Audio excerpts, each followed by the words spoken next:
মুঠোফোন, laptop, tab ও smart ওয়াচের মতো জনপ্রিয় সব প্রযুক্তিপণ্য কিনতে গিয়ে চড়া মূল্যের কবলে পড়তে পারেন যুক্তরাষ্ট্রের ভোক্তারা। এই পণ্যের বড় একটি অংশ তৈরি হয় চীনে। দেশটি থেকে আমদানি করা পণ্যের উপর শুল্ক বাড়িয়ে 145% করেছেন মার্কিন প্রেসিডেন্ট ডোনাল্ড ট্রাম্প। উচ্চ এই শুল্কের প্রভাব পড়তে পারে মার্কিন প্রযুক্তি প্রতিষ্ঠান অ্যাপলের তৈরি আইফোনের ওপরও। বিশ্লেষকদের অনেকের ধারণা, চীনে উৎপাদনের পর আইফোন যুক্তরাষ্ট্রে নিয়ে আসার ক্ষেত্রে অ্যাপলকে যে বাড়তি শুল্ক দিতে হবে তার বোঝা এসে পড়বে ভোক্তাদের কাছে। এতে করে যুক্তরাষ্ট্রে আইফোনের দাম কয়েকশো ডলার বাড়তে পারে। আর ডোনাল্ড ট্রাম্পের পাল্টা শুল্কের প্রভাব যদি ডলারের উপর পড়ে, তাহলে বিশ্বের বিভিন্ন প্রান্ত থেকে আইফোন আমদানি করা আরও ব্যয়বহুল হয়ে পড়বে। বাজার গবেষণা প্রতিষ্ঠান সিসিএস ইনসাইডার বেন উড বলেন, যুক্তরাষ্ট্রের শুল্ক যদি বহাল থাকে তাহলে পরবর্তী চালানে বিশ্বব্যাপী আইফোনের দাম বাড়াতে পারে অ্যাপল। আইফোন সহ অ্যাপলের অন্যান্য পণ্যের বড় বাজার যুক্তরাষ্ট্র। প্রযুক্তি বাজার নিয়ে গবেষণাকারী প্রতিষ্ঠান কাউন্টার পয়েন্ট রিসার্চের তথ্য অনুযায়ী গত বছর যুক্তরাষ্ট্রের বাজারে অর্ধেকের বেশি আইফোন বিক্রি করেছিল অ্যাপল। আর যুক্তরাষ্ট্রে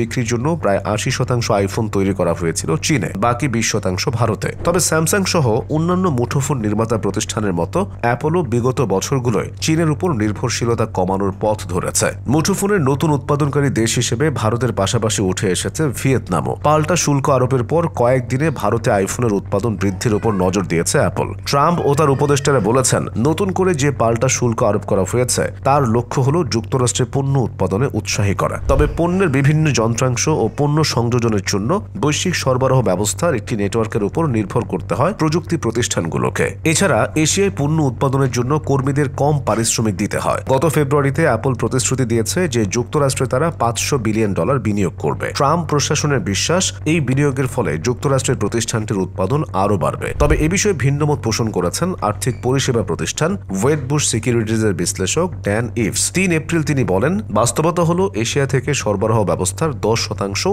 যুক্তরাষ্ট্রে সরিয়ে নিতে 3 বছর এবং $30 বিলিয়ন প্রয়োজন পড়বে। যুক্তরাষ্ট্রের আরোপ করা শুল্কের বোঝা যুক্তরাষ্ট্রের ভোক্তাদের উপর চাপিয়ে দেওয়া হবে কিনা এবং দাম বাড়ানো হবে কিনা তা এখনও স্পষ্ট করেনি অ্যাপল। বিশ্লেষকদের অনেকে মনে করছেন অ্যাপল অন্যদের তুলনায় বেশ ভাগ্যবান, কারণ তারা পণ্য তৈরিতে যত অর্থ ব্যয় করেছে তার চেয়ে বেশি অর্থ ভোক্তাদের পকেট থেকে বের করে নিয়েছে।